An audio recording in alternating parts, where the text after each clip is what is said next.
TVN News.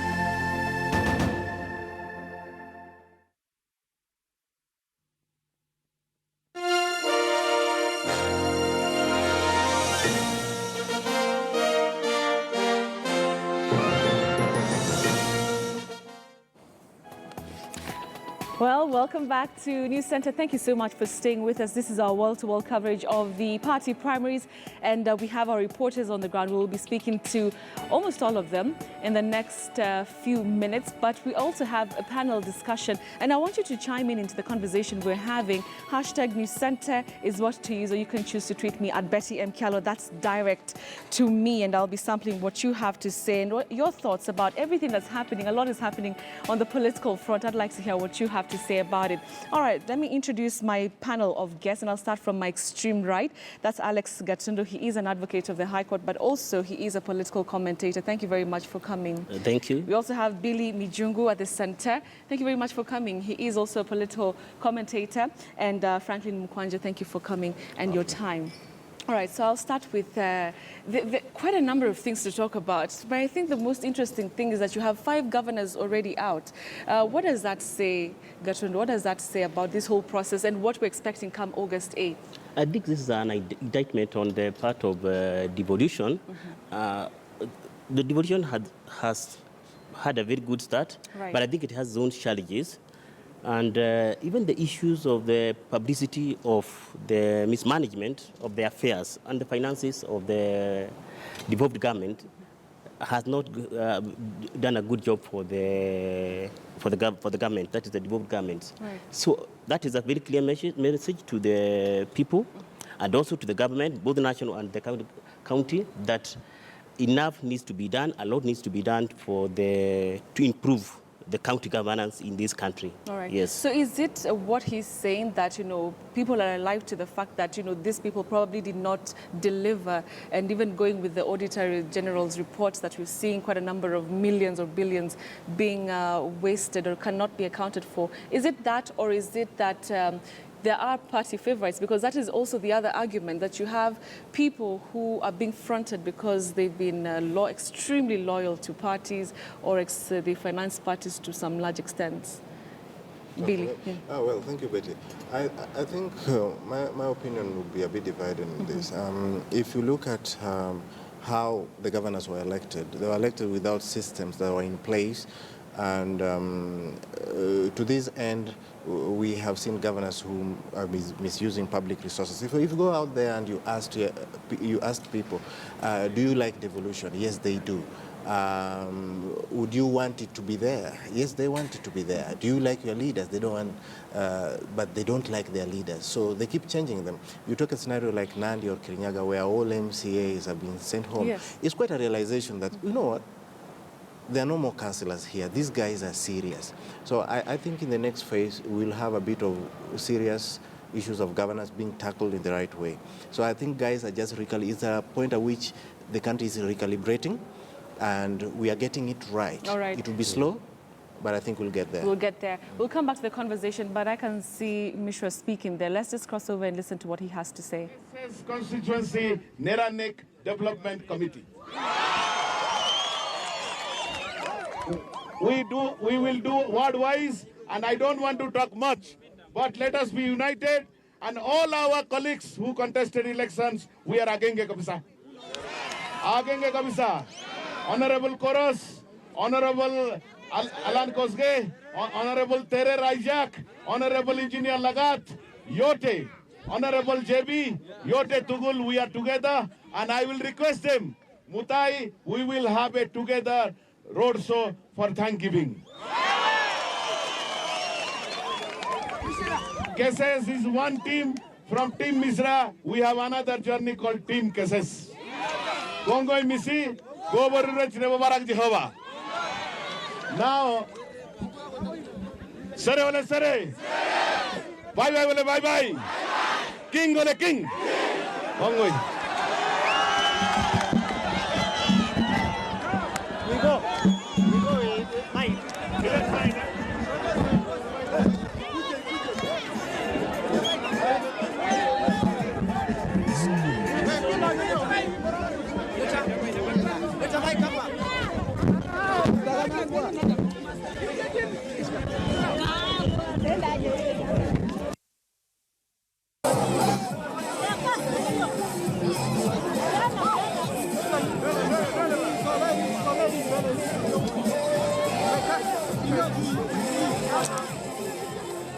Well, you can call that a victory rally, so to speak. That's the same rally that Oscar Sudi, who has clinched that ticket for Kapsaret, together with Alfred Keter, who's clinched the ticket for Nandi Hills. They are present at the same rally together with Dr. Swarup Misra there. Very interesting developments, so to speak. And I'd like to hear your thoughts about this particular race. You have Alfred Keter. He had quite a number of issues in the last couple of years, but he's back now. Quite, I think, phenomenal for Alfred Keter. In my estimate, voters have been yearning for change. But I think voters are really becoming the change that they have been asking for. Mm-hmm. If you look at it in terms of loyalty, yes. Alfred Keter would have been the first one to be dispatched off by voters. But I think they're looking at more than just what leaders, the elected leaders, how they get along with the supposed kingpins of their ethnic groupings.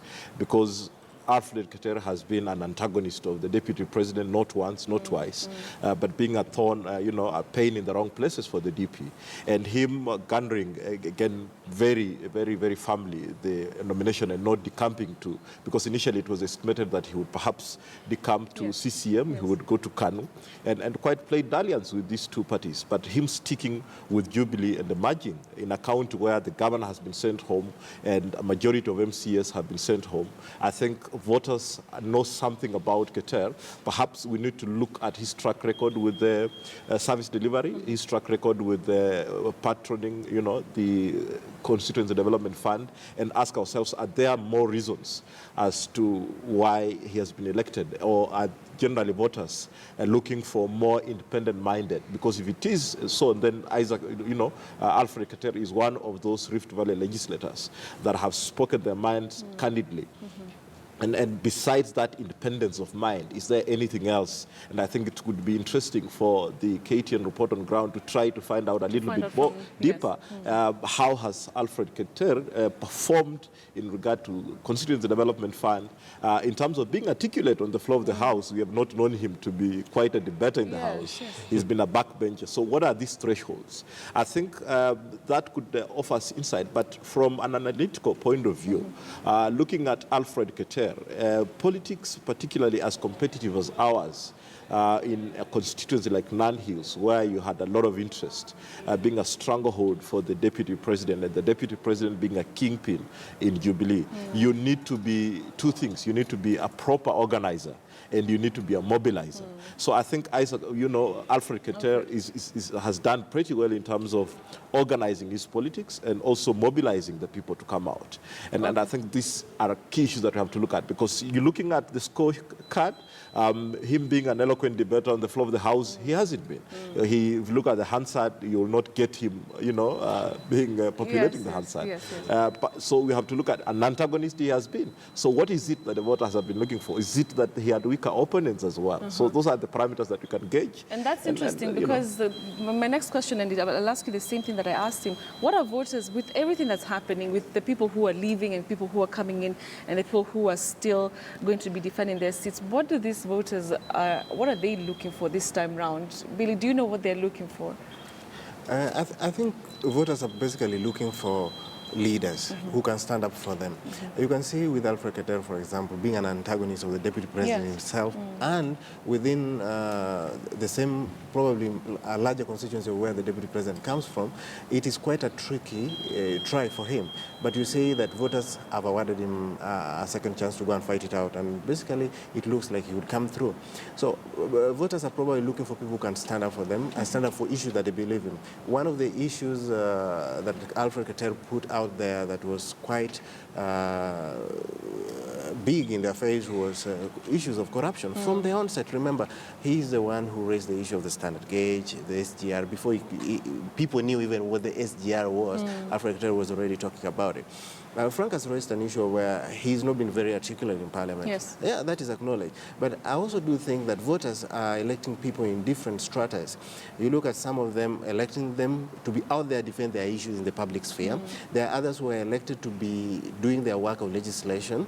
There are others who are basically elected for the background work that they do. There are a number of legislators. There are almost over 400, and there are a number of them that we do not even know. But when you go to their constituencies, actually they've won their nominations and they're coming back. So voters are rewarding people in different ends. In different strategies. You can see, for example, in Migori, Junet Mohammed came. He is not a regular person on the ground, but because of his started to defend for party issues or issues that they believe in, voters give him another chance. All right. Yeah. Let's talk about Nairobi, Gatundu. And this is one of the battles that has been called bruising. Yes. What are we expecting from it? Yesterday and the days in the last couple, actually the last couple of days, you've had Mike Sonko highlighting some of the things that he's done for Nairobi. Who is going to take the day, according to what you know so far about these two candidates? I think it's still early to predict what is going to be the outcome of the gubernatorial contest in Nairobi, but I think I can guess what are the parameters that are going to influence and inform the end result at the end of the day, hopefully by midnight, if not by tomorrow morning. Yeah. One is that we must all recognize the fact that the gubernatorial contest in Nairobi is a clash contest. It's a clash of classes. That we must admit, all of us. So the upper class and the upper middle class is obviously going to go for PK. The lower middle class and the lower class, where Mike Sonko has been throughout his term, up to date. By today morning, when we were coming to studio, he had already visited 6 polling stations and complaining all over. So he is a man of presence. So it is going to be a clash of class, and depending on where the numbers are, and I highly suspect, if that is the only parameter that's going to be used, I highly suspect that Sonko may carry the day. But it may not be the only factor to consider. There may be other parameters, for example, other interests that may come into play. But if that is going to be the most influential aspect or parameter that's going to be to inform and influence the outcome at the end of the day, then we can comfortably say that Sonko is slightly ahead of PK in terms of projecting. Projecting? Yes. Mukunja, are you feeling the same thing? I think there are several things. First, let me talk about the wild card that has been ignored in this race, in Bishop Margaret Wanjiru. And I think that could be a real shocker, if you ask me. And let's see how the voting goes on and how things pan out towards the end of the day. But in addition to the social, categorization, there are 2 additional things that we have to consider in Nairobi before even I discuss the social class. Our politics is quite ethnic. Yeah. And we have to look at the voter register in Nairobi and see what would then be how would Margaret Wanjiru, for instance, eat into one ethnic block for the Nairobi voters. If Wanjiru eats into that pie of that ethnic block, then you're reducing the numbers on Peter Kenneth. Okay. And then if you combine that with the social categorization, you realize that then Peter Kenneth could still be out in trouble. And this race could be akin to the one that was between, Waititu and Jim Nambaru, where you have a very good populace of the Nairobi that is the middle and upper middle that does not generally turn out to vote, because these are the people with the blue-collar jobs, the white-collar jobs, and they are out in office today. They would not necessarily, or they're taking it as, a lazy day just to relax, and they barely come out to vote. In party primaries. And that could be detrimental to Peter Kenneth, because then he appeals to that class, which is not going to generally, and if he's not focused on that class to come out and vote, then he may be disadvantaged, because Mike Sonko has proven himself as a pro-commoner, and the pro-commoners cut across, the ethnic groupings in Nairobi, that if you look at the kind of video, the documentary that was out, his strategy is to straddle beyond the ethnic grouping, and it's difficult then to nail Sonko on a particular ethnic grouping in this town. So those are the issues that we have to look at. The third one that I would want to bring, into the discussion, into discourse, it is, we had a high, Nairobi was one of those counties that recorded a high influx of, imported voters. And the question is, the people who imported these voters, the politicians who imported these voters, who are they with? Are they with Peter Kenneth, or are they with Mike Sonko? And to what extent are these politicians willing to, do the importation on this particular day to have these people come to vote in Nairobi as voters? And if that happens, then one of them could be disadvantaged. But I think, if you ask me, Peter Kenneth is, this race is for Mike Sonko to lose. Peter Kenneth may come in, second, or if the wild card pulls a surprise, and we know the kind of mobilization that Bishop Wanjiru engages in, then we may find that Peter Kenneth would be handed a resounding defeat, like one that was felt in Kiambu very early by the incumbent himself last night. Billy, I'd like also to ask about these forces, and it's something that has been a conversation with people out there, that, Peter Kenneth comes across as a favorite to the owners of the parties. Is that true, and will that have any impact on this race? Very well. Politics is perception. The perception is already spreading that he's a person of the establishment. And people are even asking, I'll be very basic, people are even asking, this guy, can't he just walk and ask for votes? So really he's not connecting with it. Can't he just walk and ask for votes? What does he do instead? Instead he appears on TV, appears very smiley. Votes are not on TV or social media. You didn't get it there. Get out and vote. Mark Sonko, as he has already said, by about 10:30, he had already visited 6 polling stations. At that point, Peter Kenneth was probably sleeping, and he had already just voted. Is that unfair? No, I'm not just being unfair to him, but in politics you need to get out there. If you're looking for something, connect to people and vote. But it seems like he needs to be handed this on a silver platter, and he looks like a project. My friend, in Kenya, make someone a project, that guy is surely to lose. Completely. All right, finally, before we take a live link. Yes, if I can chip in on the issue of project, there is another aspect that is going to play in favor of Sonko, and that is the perception out there that Sonko was being pressured or intimidated or blackmailed to step down for someone else whom we do not know, and whether it is true or not, whether that allegation is true or not, but so long as it has permeated into Wajiko and wherever she resides, it is going to generate or translate into sympathy votes. So this element of this guy is being oppressed. This is the guy who has been taking care of us at the machinery